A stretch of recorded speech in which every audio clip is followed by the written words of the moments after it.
know, I leave that to my son and all the younger ones. Webcams and anyway. Hello, everybody. I'm sorry I had you wait for me. We had a little bit of a crisis here at home. I see the Staffords waving at me. Hello. Um, so yes, and talk about the Supreme Court investigation that we've been working on for a little while.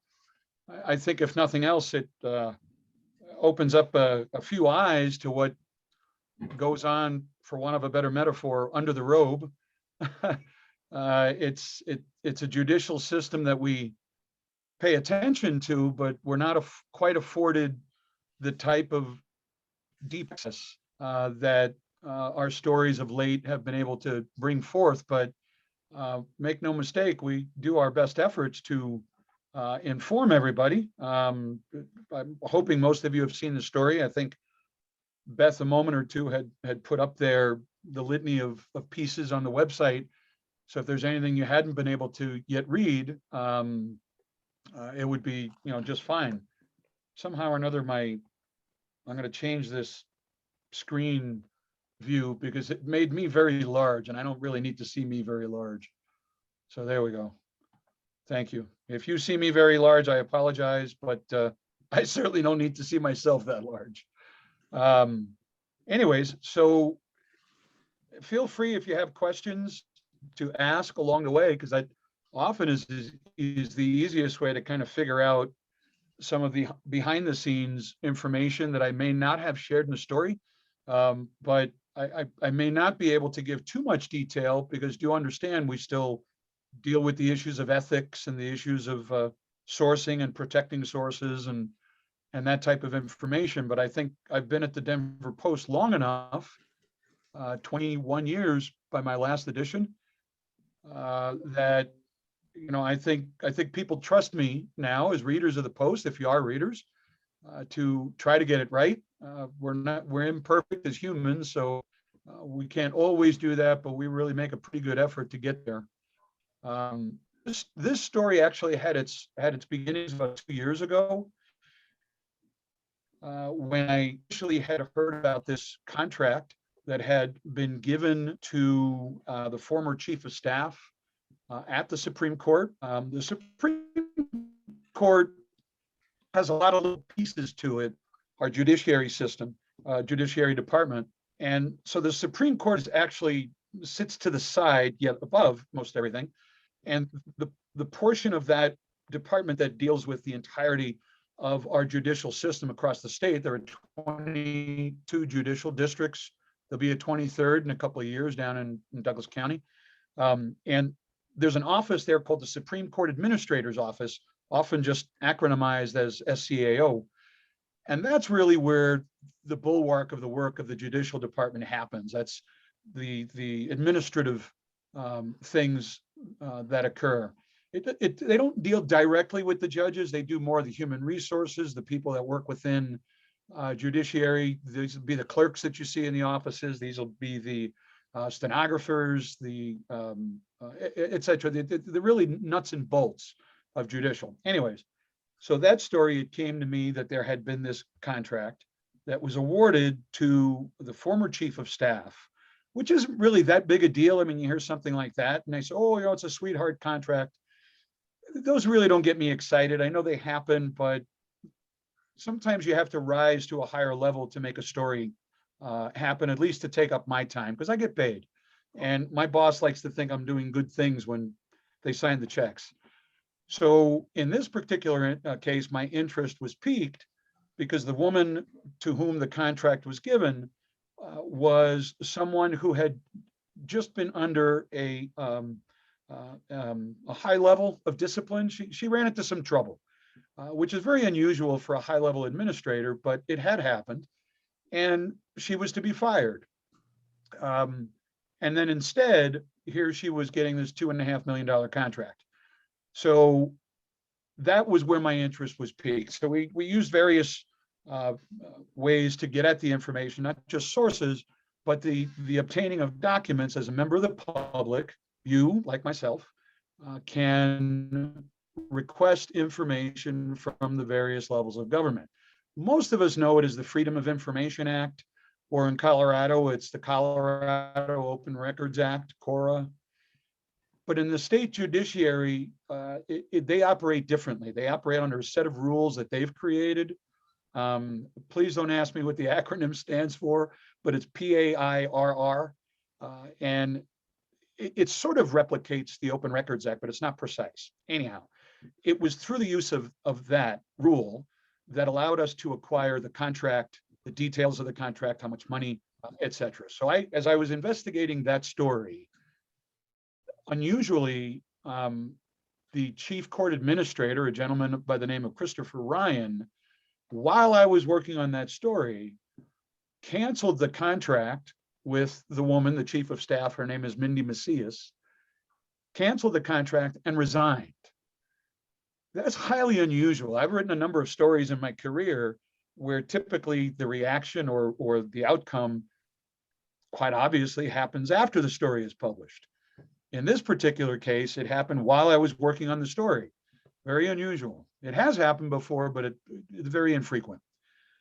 So as we wrote that story, then we learned that there were a couple of other resignations involved with this whole process.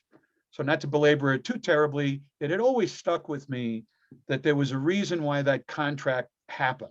You don't go from being fired on Monday to landing a $2.5 million contract on Wednesday. It just doesn't happen, or at least it shouldn't. So I managed to stay in touch with Christopher Ryan. And it was really only because there was an audit that was launched at the time to look into this contract. That was Auditor Diane Ray's office. And I merely stayed in touch with Chris to give him the opportunity to respond to anything that audit would uncover. I thought it was fair to stay in touch. It was fair to let him know that he always had the outlet to say what he thought.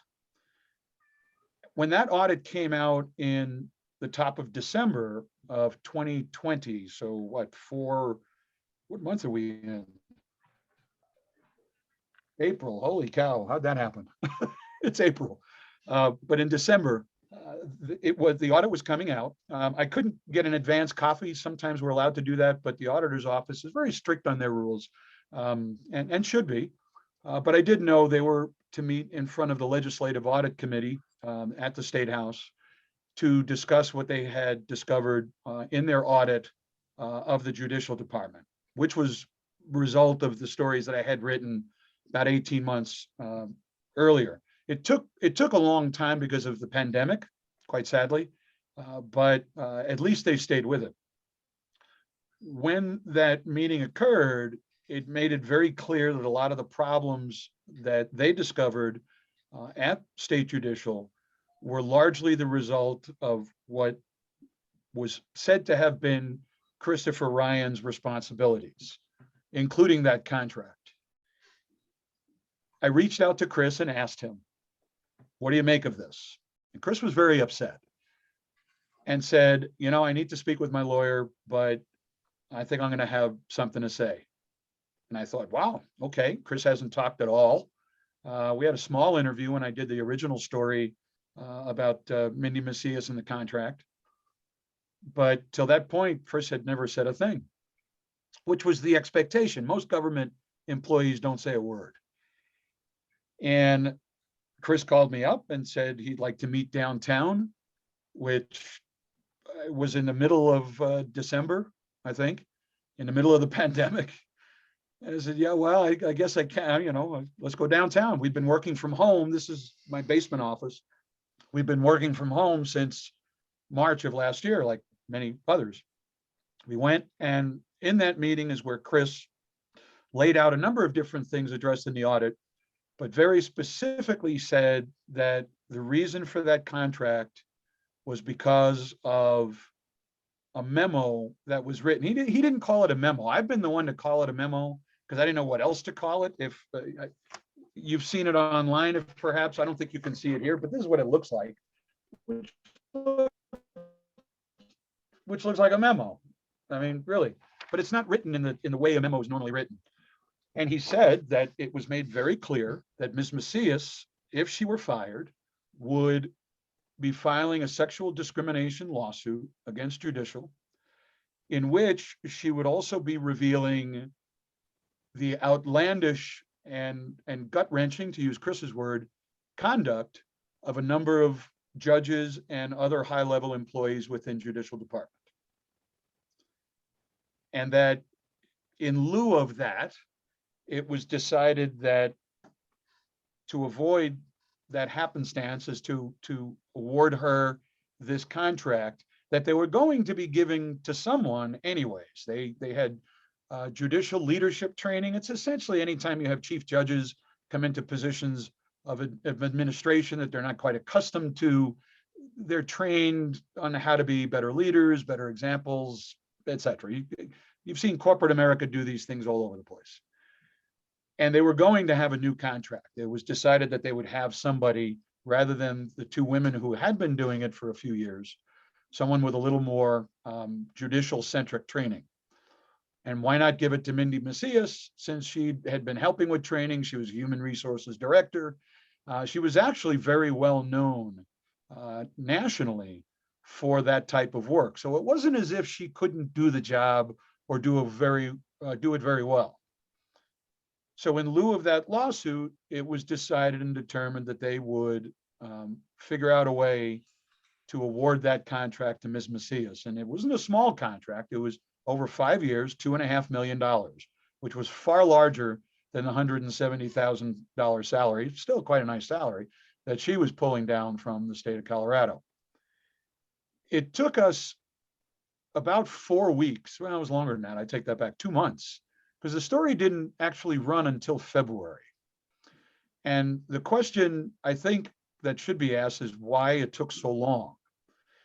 Well, when you have that type of a story where you're about to accuse, as Chris had said to me, was the Chief Justice of our Supreme Court, who at the time was Nathan Coates. He goes by Ben, so Ben Coates, and his counsel, his Andrew Rotman, his attorney, and Eric Brown, the Director of Human Resources, and Christopher Ryan, the State Court Administrator. So essentially you have 4 of the top people in our state judiciary in terms of rank. It doesn't rank any higher than they. And when you're saying that the Chief Justice approved the contract that, for want of a better description, although it's a bad description, is a quid pro quo. Give me a contract, I make the lawsuit go away.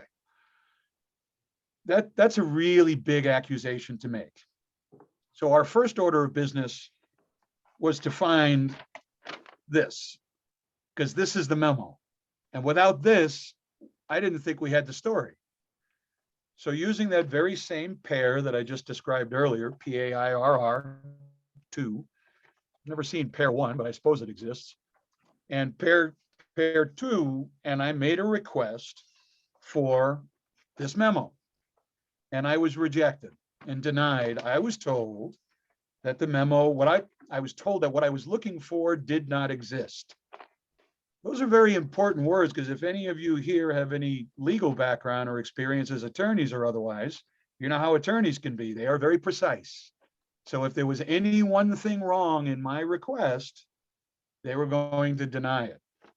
That's precisely what happened. So I went back to Chris and I said, look, we've got a problem. The thing that you told me exists, they're telling me doesn't exist.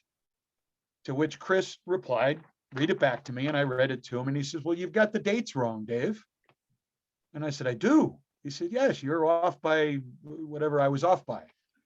So then I decided to write a very detailed request that said, this memo written by this person, used at this meeting in this particular day. And I said, either it exists or it doesn't. And if it doesn't exist, we don't have the story. They turned around and they rejected my request, not because it didn't exist, but because they said they couldn't give it to me. That told me it existed. And that was good enough at that point. Now we knew the memo actually was real. We just didn't know who had it, because everywhere we tried, nobody had even heard of this thing. So then we had to decide, how credible is our source? Because at that point, without the memo, I didn't have any details, and I didn't have any names of the judges that we were talking about Chris adamantly refused to reveal them to me because he didn't want to be a party to what the memo was threatening to do. He lost his job protecting this memo. So for that reason, we were sort of cast adrift, hoping that A, the memo existed, which now we knew did, and that it in fact contained the names of these judges and all this conduct that Chris generally described to me. At that point, we had a lot of discussions with a lot of attorneys around town and people who knew Chris Ryan. We had to decide ultimately how comfortable we were in believing our source. That's a very difficult decision to make because that's an eggs all in one basket. You're playing it all. And if you're wrong, especially when you're writing about the Chief Justice of the Supreme Court, there's going to be hell to pay. So that's why it took 2 months. And then finally, after many meetings with my editor, we had written the story and rewritten it again. We decided to run the story that appeared in February. As a journalist, I've been doing this a very long time. You get what we say is close to your story. And I don't mean that in the pejorative sense. I mean that you work so terribly hard at something and you know all the details of it that you forget to sort of see what the impact and reaction is going to be from the people you're writing for. So when there was this explosion of reaction, as we've seen, I was a little desensitized to it. I didn't expect that to happen. I thought it was an important story, but I didn't think it was going to turn into what it has turned into for that purpose alone. Immediately within a day or so of the story, the Supreme Court, which Nathan Coates had retired at the end of December. That was not because of the work I was doing. It was because he was turning 72, and that's required under our Constitution for him to retire. He was replaced as Chief Justice by Justice Boatwright. And Justice Boatwright and that office immediately denied that this contract was given in an effort to silence Ms. Macias's threat of a lawsuit. That's a little difficult to hear, but it was not unexpected. That changed 2 days after that. Now, we wrote, of course, the story that said they denied it, that was the point of the contract. But no one was able to explain how do you go from firing a woman on one day and giving her an enormous contract the next. There's just no reasonable explanation. And fired she was going to be. We wrote about what was behind that issue 2 years earlier. And it was the doctoring of receipts. It was an issue dealing with reimbursements, things that, as others have said, someone at the level of at her position in that department ought not to have been doing. And if you are caught doing that, you ought not to get a slap on the wrist, which was essentially what they were planning on giving her. You ought to be terminated. And a couple of other employees, high-level employees there, the finance director and the comptroller, made it very, very clear. If she's not fired, they were not going to be signing off on any audits that said there's no mismanagement or misdoings going on. They were very clear about that. If they didn't do that, the potential impact was a degrading of the bond rating for the state of Colorado. There was a lot at stake. So they were absolutely sure they would stand up to that. Finally, the fast forwarding after our story ran and the denial by the court, Justice Boatwright and the justices said that they actually had read the memo for the first time. They claimed that they'd never seen it. Now, I'm not asserting at all that they had. I do wonder whether they knew about it because, again, your chief of staff is to be terminated one day, and clearly everyone was to be informed about that. And your chief of staff is now suddenly getting a very lucrative contract the next. All of those justices are attorneys. Attorneys ask questions. Trust me, they do a lot. So then it was determined after they read the memo that they would make it public. I was astonished. Now, the backstory to that is I had heard another reporter had acquired this memo and was already writing about it. And I said, how is this possible? We were the ones to have made the request. And they had said, well, it was issued publicly. And well, it's not exactly publicly on their website. They decided to issue it to our attorney, who had been making the argument, legal argument on our behalf, saying we were going to sue them if they didn't give us the document, which would have put us in an interesting position because we would then have been asking a circuit court judge, district court judge, to overrule the opinion of the Supreme Court. And I'm just not sure how well that would have worked out for us. A very untenable position, but one that we were staring right at. They sent this to my lawyer. I reached out to our lawyer. It was late on a Monday night, as I recollect, because the last thing you want as a journalist is to have someone else beat you at your own story. I don't mind a tie. A tie is good. But being the one reading someone else's account of what it was I started is not fun. So I reached out to our lawyer late at night, must have been about 9 o'clock at night. And our lawyer says, I don't know, I haven't been checking email. So he checks the emails. Oh yeah, look at that, it's right here. Ah, terrific. And he had it since like 4 o'clock or something. So now we are stuck with having to write our story literally in about 20 minutes. And I have to read this memo. As you can see in the camera, it's double spaced, single spaced, and it fills, well, you can see all my chicken scratch around it too. But so you really don't have a lot of time. So you learn to read fast and type fast and pray that your fingers are on the right keys, because nothing looks stupider than you're on the wrong keys. And that's what gave us the next story. And then immediately was the announcement of 2 investigations, one by the Auditor General's office to look into the potential fraud and criminality of this contract, basically to find out, was it indeed a quid pro quo? I appreciate somebody's cat in the picture, but maybe we could see the other side of the cat if you don't mind. Anyways, so aren't Zoom meetings fun? I mean, they bring you right into your own living room.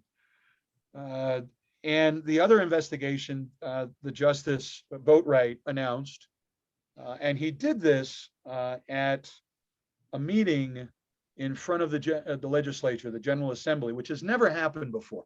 I had never known that the Chief Justice gives an annual report in front of the legislature, much like the State of the Union or State of the State, but it's the State of the Judiciary.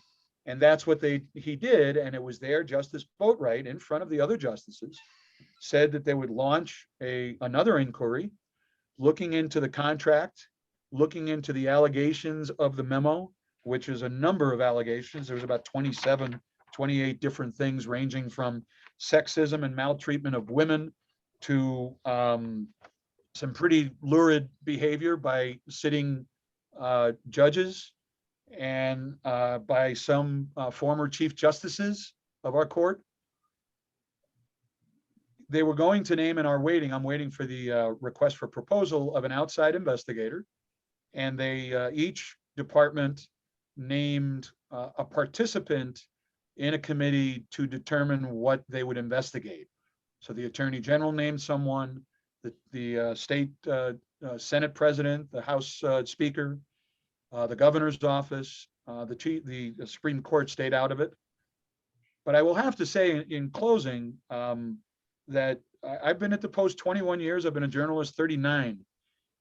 I have never had a story that has garnered the comments and the attention to this level of all 3 major houses of government in Colorado, by the Chief Justice, by the Attorney General, by the governor, by the Speaker of the House, and by the Senate President. That's never happened. And I think people are hard pressed to think the last time something like that has. So at the moment, we're staring at 2 investigations, working independently. I understand the auditor's investigation is moving along quite well. I hope it concludes before Diane Ray steps away from that position. She's decided not to seek a third appointment. So I believe she's done at the end of June, and her replacement has already been recommended to the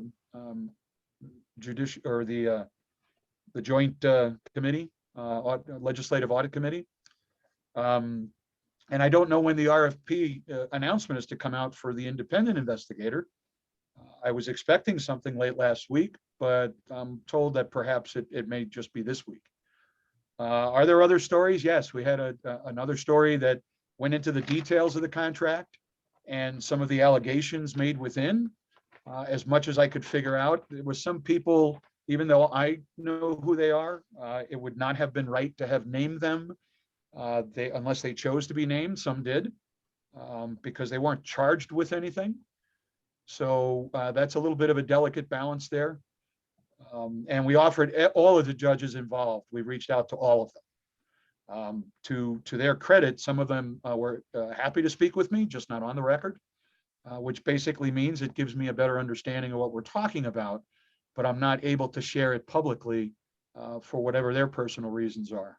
That's never an easy situation to be in, but I like to say I'd much rather know what's going on than not know about it. So let's talk and then decide later on.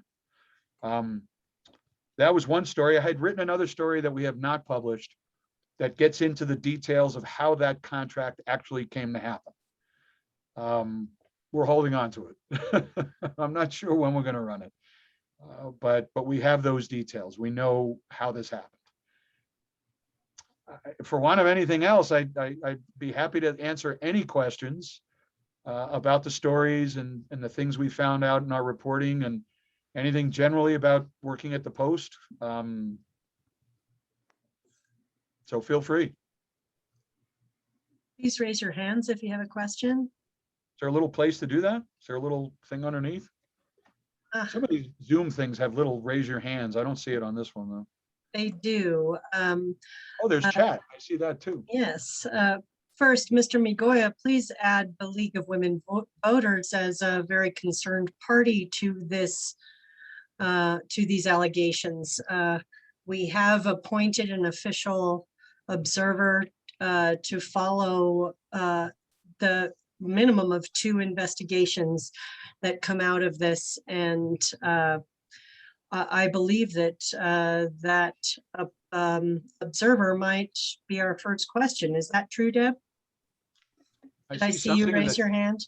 I see, Beth, I see something in the chat section from a Karen Sheik, and she asked here, who made the decision? Was this Chris or the judge's staff who would be accused? Karen, I think you're asking me is who made the decision about the contract, to give the contract. It's Chris's assertion that there were 4 people in that meeting who decided that the contract was a good idea. That was the Chief Justice, Ben Coates, his counsel, Andrew Rotman, Chris himself, and Eric Brown, who is the only person at the high level of this story who has not talked to me. He's the author of the memo and was a close associate. He was Deputy Human Resources Director to Mindy Macias when she was director. And the 2 of them have worked closely together in a number of different professional levels through the years. It was Chris's assertion that the contract, which could not have gone through without the approval of the Chief Justice, is very clear. And Ben Coates has not said to me one way or another, nor has Andrew Rotman. There has been some assertion that it was perhaps Chris operating in a vacuum, and that when the chief judge learned of the contract in the middle of June or July, when I was writing about it, canceled it and accepted Chris's resignation. I don't, that doesn't really kind of track very well for me from what I know, because Chris, they all knew that she was to be fired. And you go from not being fired to getting the contract. There's still there's a hop in logic there. So I'm hoping, and it's my impression that this investigation, both of them, will ultimately lay out pretty much precisely how we reported it. I don't know of any deviation of fact or thought separate from that. So it's Chris's assertion that everything was done with the Chief Justice's approval. Now, the Chief Justice got upset when, yeah, there was I'm not sure I can talk about that. There was something that went on inside that he apparently wasn't told about. And well, yeah, I can talk about it. When Macias was fired, one of the things they found out is that she had secretly tape recorded the previous Chief Justice, Nancy Rice, after she was turned down for a position to be Chief Court Administrator. She tape recorded that interview, held on to it, in which Justice Rice told Ms. Macias, and I have a copy of the tape, told her that there was a rampant amount of sexism going on within the department, and that it was just a way of life. If you wanted to be an assertive, successful woman, you have to learn how to deal with this kind of stuff. It was Justice Coates' reaction to learning of that tape, that he was not told about it until the contract was awarded. In fact, I brought it up in my stories. That's what made him upset. And the thinking is that he might not have approved of that contract had he known of the secret tape recording. I can't tell you if it's true or not, but that seems to be some of the thinking. So that was there's another question here. Here's from Norma, says, can you say why she was to be fired in the first place? Absolutely. Our stories that originally disclosed the contract back in July of 2019, Mindy was found to have allegedly, and I'll say alleged because she wasn't charged, found to have allegedly doctored receipts for reimbursement, and was told that they needed to be put into a different fiscal year. And in fact, she decided to change the dates and try to make it work so that she could get the money under a different fiscal year. I mean, it makes no sense when you really think about it, but they looked into it. They were for beanbag chairs. It was part of an office furniture thing. And this whole process that they went through when they started asking her about the receipts and the credit cards used and show proof of this, proof of that, things started getting all kind of mushy and wishy. And she was basically jamming herself up as it got deeper and deeper. So for something as simple as a beanbag chair, we are today faced with this crisis that we're facing. And that's what they always say. Sometimes it's not the crime, but the cover-up. And I see many faces here that you remember Nixon just as easily as I do. So that's what happened there. So yes, our original story will lay out to you quite in detail what Mindy was facing and why. Karen Sheik asks again, and they could not foresee how bad this decision would look. I can't give you that opinion, Karen. These are judges. Sometimes people look the wrong way. I don't know. You would think though, right? Cindy Sestrich, if I pronounce that right. What are the consequences after the investigations and audits if guilty people are named? Well, I mean, if there's a crime committed, there is certainly the issue of statute of limitations. These events would have happened in the early 2019. Some felonies have a short window of prosecutorial time of 2 years. Do we fall outside of that? Depending on the crime, if there is a crime. So there's that. Would they name the guilty people? Well, would they name the accused? The guilty is only named after a trial or a plea. So would there be names? I don't think there will be names in the administrative investigation, but I'm not sure. The one that Diane Ray is doing is a little more difficult to deal with. That one likely would name names, but it's not public like all of her audits are because of the nature of the fraud investigation. The only way the details would become public is after she recommends charges to a district attorney, the district attorney decides to, in fact, file charges. At that point, that report would be part of the evidence and would become public. Melinda Taylor asks, have you had any discussion with Steve Vasconcellos, the current administrator, about whether or not he had any knowledge of the situation? I've not had any discussions, but there has been request with Steve to discuss it, but for obvious reasons, he's not able to do that. So no, I haven't. I know Steve a little bit. I know he ran one of the sub-departments within SCAO. And there are beanbag chairs in government offices. Good question, Beth. Yes, but it's probably the lounge or something. I don't know. My wife, some people sit on rubber balls for their back, but so I imagine they have that too.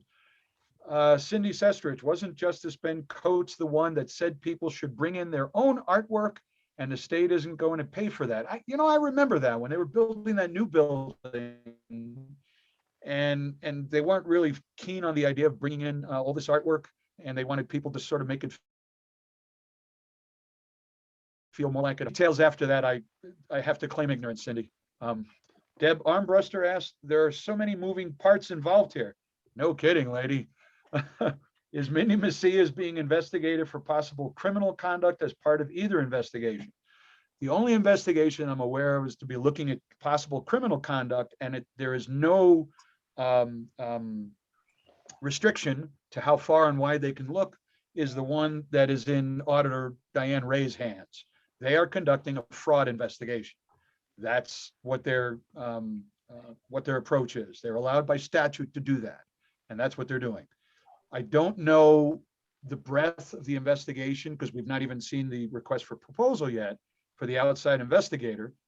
It's very likely that it's going to be an attorney's office, which again, gets very interesting. Now we're asking attorneys who are being regulated by the Supreme Court to investigate the very regulators they have to answer to. A lot of people thought it would be a better idea to have an outside investigator named by the Fed. I don't get to make these choices. I only get to write the stories and see what happens. Sarah Pitts says, more important is that rules of ethics for judges is to avoid appearance of impropriety. Any word yet if ABA is investigating? I don't know. ABA is a private organization. So if it's something that they're onto, then I expect if there's an outcome, the state judicial disciplinary committee, which investigates the ethical lapses in conduct of judges, misconduct, are interested in the investigations and what they find. So it's possible that whatever the Boatwright or the Supreme Court independent investigation uncovers as far as the conduct of the judges in the letters or any of the sitting judges, that they might have a cause for investigation. Don't forget, Judicial Disciplinary Commission only has authority over a judge up to 1 year after they've retired or resigned. That's it. Now, if they come back as a retired judge in the retired judge program, then again, yes, at that point they fall under the auspices. But if a judge here, and I think one of the judges we named the chief judge, she's been retired for a couple of years.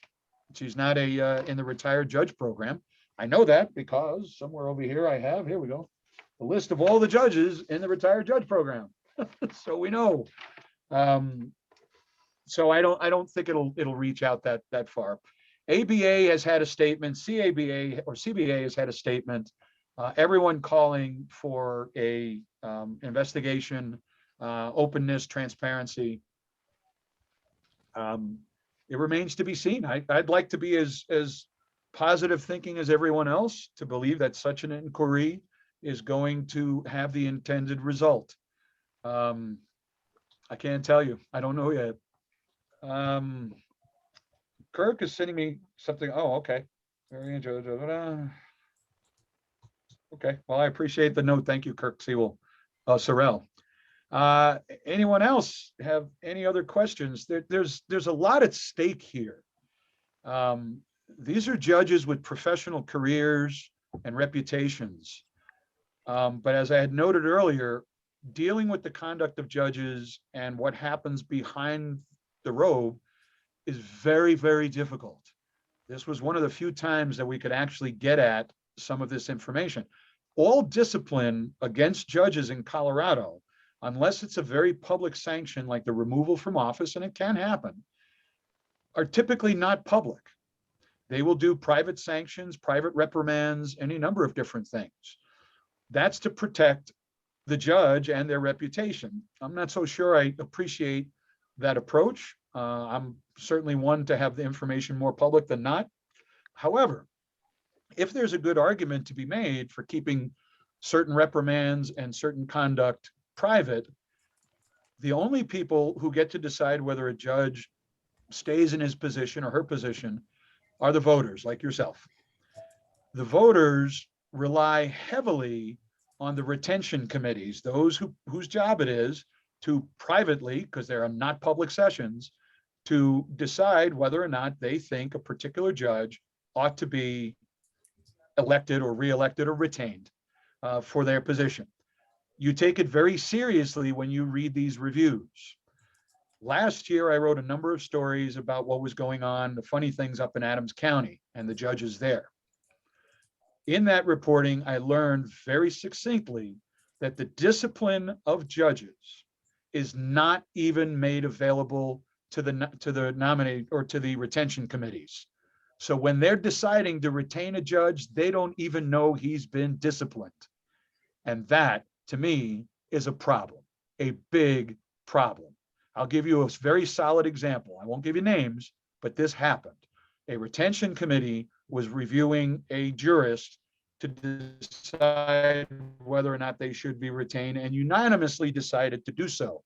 Unknown to them was that that judge was privately disciplined for any number of lurid conduct involving women in his office. 6 of the 10 people on the retention committee were women. I can't believe for a minute that it would have gone by without at least some difficulty in the vote.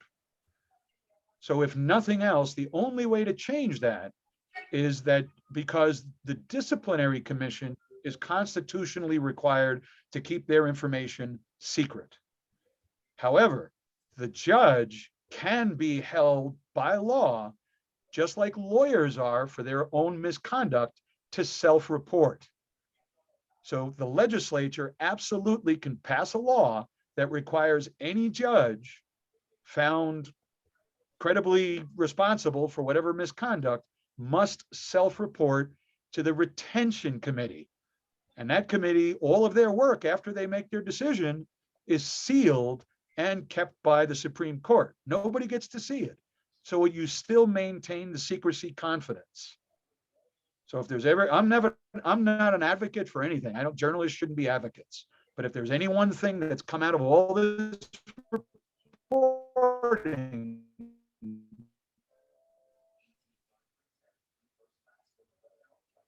judges who are disciplined, if you end of story, now the retention commission will know exactly what's going on.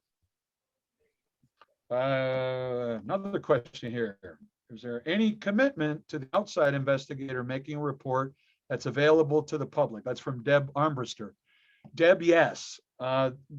Chief Justice Boatwright has said that every page of the independent investigator's report will be available publicly. Those are his words. He said that in front of the legislature. So I'd like to be the first one to see that report. I'm not sure I will be, but I'd like to be. Do the retired judges get the opportunity to fill in after reaching age 72? Asked Cindy Sestrich. Yes, and in fact, when I was looking at this myself, here's the list of judges. We had a judge who served, and this was Judge Alan Sternberg, who was a retired judge at 72 in 1998.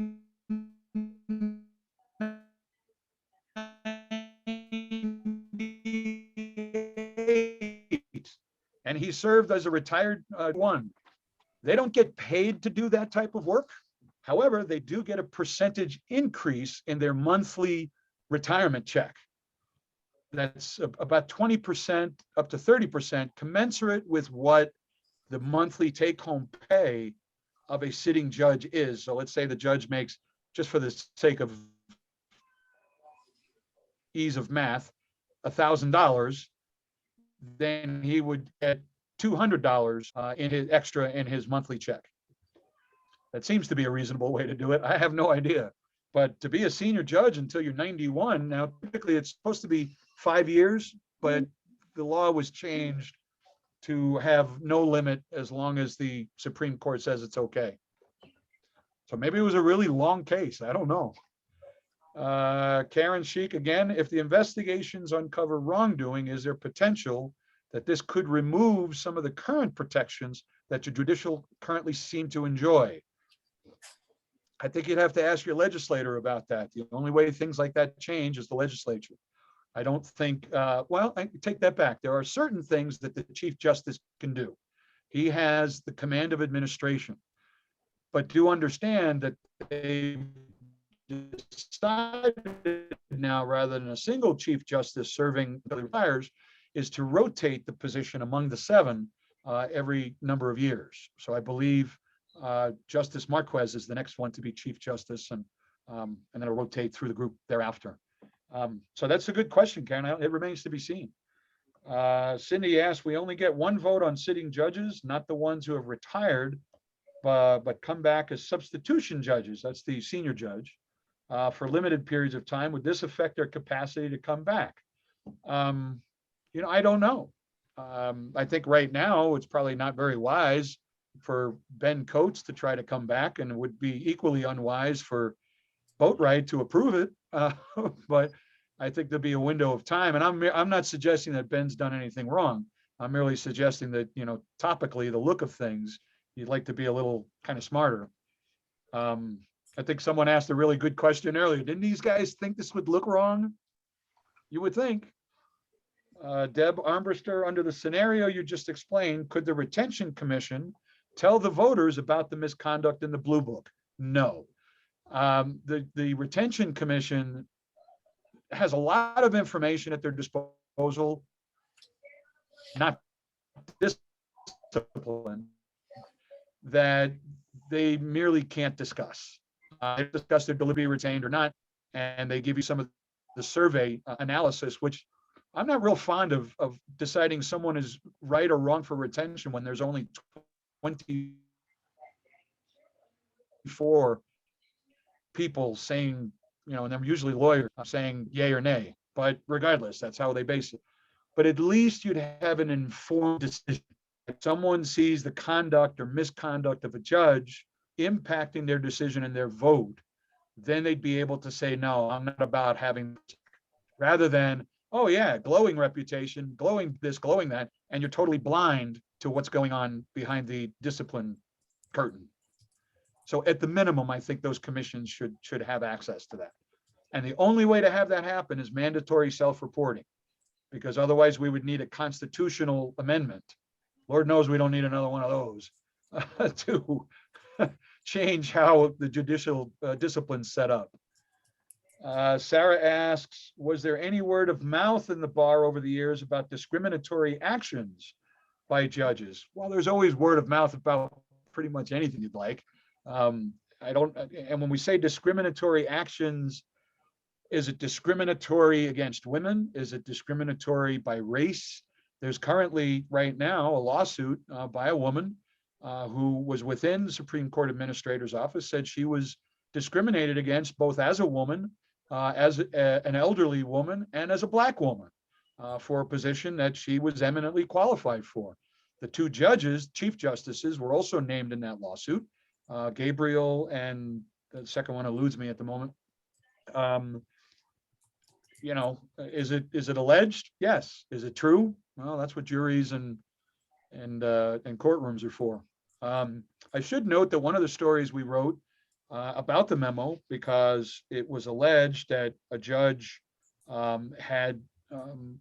was accused of harassing behavior to a law clerk, and that law clerk was paid or given a settlement to leave. We identified that judge as Justice Gabriel. We did not identify, although I do know who the woman was. It took an enormous amount of repertorial work for us to ascertain who the woman was and confirm it. That was a very difficult story, probably more difficult than the original Chris Ryan story. Well, as difficult, because you have to be absolutely correct, and absolutely careful. You're dealing with reputations and people's personal lives. And there's a lot going on. Catherine says people can apply to serve on the Judicial Discipline Commission. That they can, the nominating commission and the performance commission. Absolutely. These are all members of the community.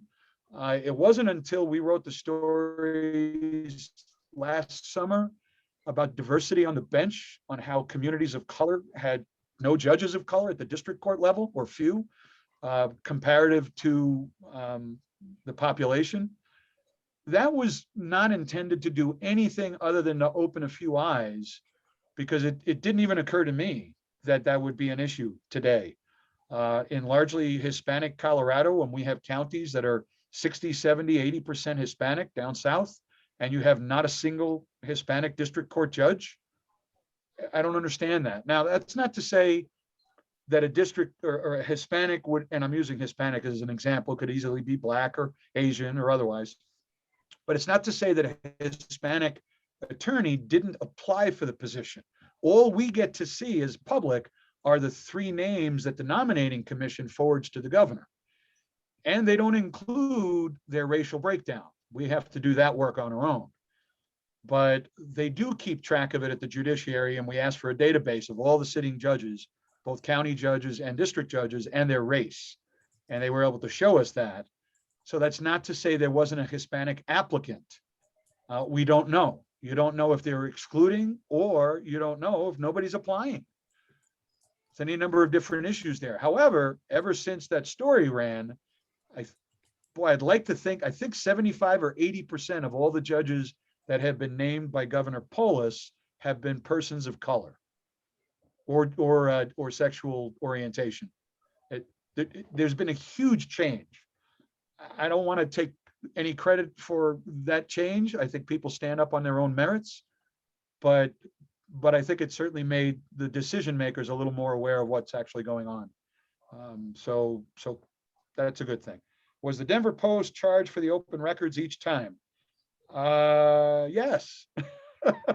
Except this thing, they put this online, or, but yes, when I was first asking, yeah, there have been a number of documents, but the open records law allows for that. I don't much like it. I don't think government is in the business of profiting from what it's supposed to be doing, but I pay my $15 or $20. Now, when I wrote a story a few years ago about our marijuana businesses and what was going on there, all we wanted was the license, to know who was licensed to do that business, because considering what that line of work was, you're essentially handing somebody a very valuable license to make a lot of money on a product that was illegal for a long, long time. And we just wanted to know who was getting them.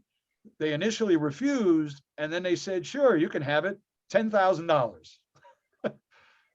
So we published the story that said it was $10,000. How much? Cindy, I think that the biggest one was $35. It's not a load of money. I think it was $15 on one. It's a hassle because state government, Colorado doesn't let you pull out your credit card or do PayPal. They want a check, you got to mail it to them, and you got to get it back. I mean, open records don't take 3 days. It takes 3 days to say, yeah, and then it takes another 2 weeks to actually get them. So it's a chore, but thankfully it's not gotten so psychotic that we're being priced out of the market. Denver is charging in the thousands. Well, yes, they might. You also have to think of what it is you're looking for, how long it is that it might take to find it. And then there's the ridiculous copy fees and so on and so on. So is there a method to the madness? Yes. I think a lot of this, as members of the public, we get kind of a bum rap in the whole thing, because all we're trying to do is to acquire something that's of public interest. What they're actually fighting against are the lawyers who come in and do these blanket requests as part of their legal research into a potential lawsuit. And those are thousands and thousands of pages. So I think that's potentially why we face some of these difficult circumstances. However, both the pair and Cora have a provision within them to challenge and sue in court. And I was part of one. I used to work at the Detroit Free Press before I came to Detroit or to Denver. So that's about 25 years ago. And we sued the city, and the city had to cut us a check for our legal fees because they were wrongly charging us, and we got everything for free. Plus, they had to pay us $30,000 for legal expenses. So my colleague, a guy named Joe Swickard, kept a copy of that check on his desk. We can do this. Judy Karnick says, please see my question 3 up. Sorry, failed to put my name to it. 3 up. How long was the contract actually in effect, if at all, before it was withdrawn from Mindy? Short answer, about 3 months. If she received funds, did she have to return them? She did not receive a dime. In fact, I was keeping an eye on that check for a long time and waiting for them to issue it, and they didn't. Now, was she wrongly given the contract? No. All right. Was it through process and the right way? Publicly, we say no. But, or yes, it was through the right way. But so legally, they would have been bound to have paid her for the work that she did. Did they pay her? As far as I know, not. There were no expenses either. Do you know what she's doing now? Hiding from me. Because every time I knock on her door, I never seem to get an answer. I think she created her company, the Leadership Practice, which if you did a Google on that name, you'd come up with a company out of Germany. But I have seen some reference here and there for her doing some training in the human resource sector somewhere out of state. I don't know that she's moved. She's traveled a lot.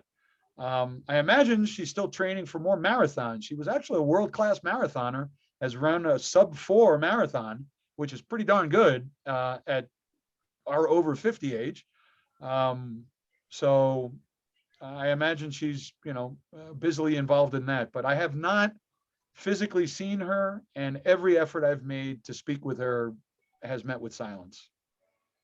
Did Mindy ask for the contract, or did the judiciary come up with the idea to offer it to her? That's a very good question. And that's from Deb Amberster. I don't know the precise answer to that, because the conversation that Mindy would have had with her colleague, Eric Brown, is likely where that decision was made. Now, whether her said it or he that said it, ultimately it was he that brought it to Chris Ryan as an option. And that was the option they put before the Chief Justice in that meeting of the 4 people in which it was decided to let her have the contract. So did Mindy come up with it? I have no idea. We've been very careful to say, too, that the memo says she was threatening a lawsuit, because we never spoke with her. So the only words that we have are the words from Eric Brown. Either everybody's fingers got tired, or you're all tired of listening to me. I don't see any more questions. Any more questions for Mr. Migoya? And thank you for pronouncing it right, Beth. It is Migoya. Most people say Migoya with a soft I. That's okay. My family name is from north central Spain, on the little coastal town not too far from Santander. And I am 3/4 Spanish, 1/4 Irish, which just makes me confused is all. But my mother lives in Galicia, Spain, which is the northwest corner. If you ever know Spain, she literally lives in the corner in a city called A Coruña. And my family's been, her side of the family's been in the same little pocket of villages for roughly 500 years. We've done our genealogy back that far. And I only say this because I think a lot of people our age and older appreciate the genealogical research, because we're all into it. Mm-hmm. And a lot of fun, because you have to go back to the church records, baptismal records that the priests kept. And they would all write about the same paragraph, just like that, with this really old ink quill pen on vellum paper. And the writing would get smaller and more raggedy as the priest got older, as you would expect. And it essentially says the same words, but just over and over and over and over, hundreds of these. And then all of a sudden, there's this bright, new, big, nice, clean handwriting, when you're like, oh, they got a new priest because the old guy was gone. So um, let's see, Judy, it's very fun listening to you. Well, I'm glad you're having a good time, Judy. But it's kind of nice to kind of put a little levity behind it. Stephania, you're very welcome. I appreciate that you appreciate our work. So you're the one that reads. I heard about you. Uh, and what's the status of the viability of the Post? I was waiting for that one. The Post is very viable as long as we have people like you buying the paper. That's the main thing. How many of you are on the staff? When I joined the Post in 1999, we were the 7th largest daily newspaper in America. I had come from the 5th largest. Our daily circulation was roughly 750,000 on Sunday, I think. And we had a staff editorially of roughly 300. Today, I think our circulation is in about 100, the printed circulation is about 150,000 range. And our staff is roughly 63. It's the nature of the business. I don't think journalism or newspapering is going away. What's changing is the delivery method. I was there at the advent of the World Wide Web. It's not the internet. Internet is a whole different thing. It's the World Wide Web and web pages and newspapers.